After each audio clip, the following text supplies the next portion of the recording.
তো আজকে দেখেন আমরা মাঠে এসেছিলাম গেম খেলতে। তো এসে দেখি এখানে একটা পায়রা, দেখি একটা জঙ্গলে গাছের উপর, এই দেখেন পায়রাটা সাদা পায়রা। তো এখানে বসে আছে পায়রাটা, ডানা কাটা। দেখলাম উড়ে এসে ওই জঙ্গল থেকে উড়ে এসে ওখানে বসলো, ওইটুকু দেখলাম। তারপরে আমরা যাচ্ছি এখন পায়রাটাকে দেখতে। তো আপনাদের শখ করাবো। তো প্রচুর জঙ্গলের ভিতর দিয়ে গেলাম পায়রাটাকে দেখার জন্য। তো দেখেন এই যে এখান থেকে গেলাম, ডেঞ্জার ভয় করছিল। এখান থেকে জোক আছে অনেক, জোক, সাপ, ভয় লাগে যেতে পারে। আর একটা মশাও কামড়েছে, মশা যেগুলো ফুলে গেছে পাটা। তো একটু আগেই ভিডিও, মানে সন্ধে হওয়ার আগে আগে। তো এ দেখেন এইখান থেকে যাব, তো এখান থেকে যাব কিভাবে তাই ভাবছিলাম। তো এইখানটা এতটা জঙ্গল, প্রথমের জন তো দৌড়ে চলে গেছে, দ্বিতীয় জন ও দৌড়ে দৌড়ে চলে গেছে, কিন্তু আমি আর দৌড়ে দৌড়ে যাইনি, আস্তে আস্তে গেছি। দৌড়ে দৌড়ে গেলে আবার কাদা উঠবে পিছন থেকে, দাঁড়া গোপাল। তো যার জন্য এখান থেকে আস্তে আস্তে গেছি। যাওয়া মাত্রই পায়রাটা দেখি সামনে বসে আছে, মানে ওখান থেকে উড়ে আবার এই পাঁচিলে চলে এসছে। তো এই দেখেন কতটা জঙ্গল, প্রায় কোমরের থেকে বেশি জঙ্গল। আর এখানটা পড়ে যাচ্ছিলাম স্লিপ কেটে। আর এই দেখেন এখানে যাওয়া মাত্রই ওই যে পায়রাটা বসে আছে এইখানে নাকি গোপাল? ওখান থেকে উড়ে এসছে। তো আমি ভাবলাম হয়তো দুটো পায়রা, তো দেখলাম না, ওই পায়রাটাই উড়ে এখানে চলে এসছে। এই দেখেন পায়রাটা বসে আছে। তো একজন ধরার জন্য চলে গেছে আমার বন্ধু, তো যার পায়রার ঘরের ভিডিও বানিয়েছিলাম। তো এই দেখেন পায়রাটা।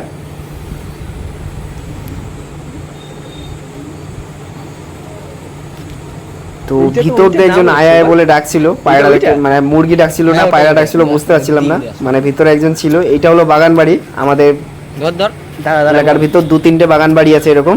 তো এই জায়গাটা আগে আমরা ফুটবল খেলতাম, তারপরে এটা বাগান বাড়ি হয়ে গেছে। এর মধ্যে আম, জাম, লিচু, মানে সব রকম গাছ আছে। তো যখন মালিক থাকতো না তখন আমরা এখানে এসে এই ফলগুলো খেতাম, কিন্তু এখন মালিক থাকে না, একজনকে ভাড়া দিয়ে দিয়েছে। তো সেই হিসেবে তারা এই পায়রাটা ছিল তাদের কাছে। পায়রাটা কিন্তু বল ভালো, তো পায়রাটা বেরিয়ে গেছে এই দেখেন। তো আমরা বুঝতে পারছিলাম না ভিতর দিয়ে একজন আয় আয় বলে ডাকছে, যে কিসের জন্য পায়রা ডাকছে না মুরগি ডাকছে।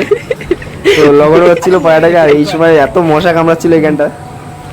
দেখেন এই যে একজন পুরো বগের মতো ফোর্স নিয়ে নিয়েছে ধরার জন্য, কিন্তু সাহস পাচ্ছে না, কারণ পায়রাটা এখান থেকে উড়ে গেলেই সোজা জঙ্গলে। 3টে করে পালক আছে। তো মেন যে 3টে পালক সামনের, এই 3টে পালক থাকলে পায়রা আর কিছু দরকার পড়ে না, পায়রা অটোমেটিক উড়ে চলে যায়। তো পায়রাটা বিকেল হয়ে গেছে বলে বসে আছে এখানটা। এই দেখেন পায়রাটা ধরতে গেল, এখানে পড়ে গেল পায়রাটা নিচে। তো একজন উঠে গেছে উপরে।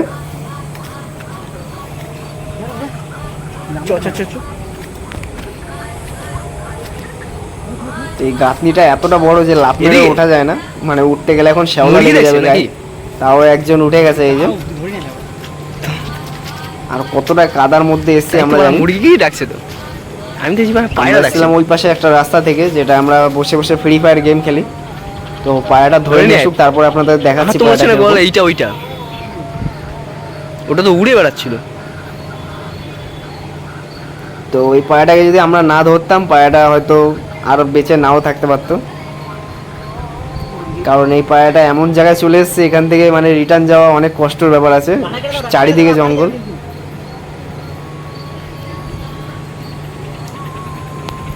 তো চোখ ফোক লেগেছে নাকি তাও আবার চেক করছিলাম, ফেলে দিয়ে গেছে। কারণ যেখান থেকে এসেছি প্রচুর, মানে জলের ভিতর আছে জল যোগ, আর উপরটায় আছে চীনা যোগ, মানে ছোট ছোট যে। তো দেখেন পায়রাটাও আপনাদের শখ করাবো। এই যে পায়রাটা ধরা হয়ে গেছে, এই দেখেন পায়রাটা।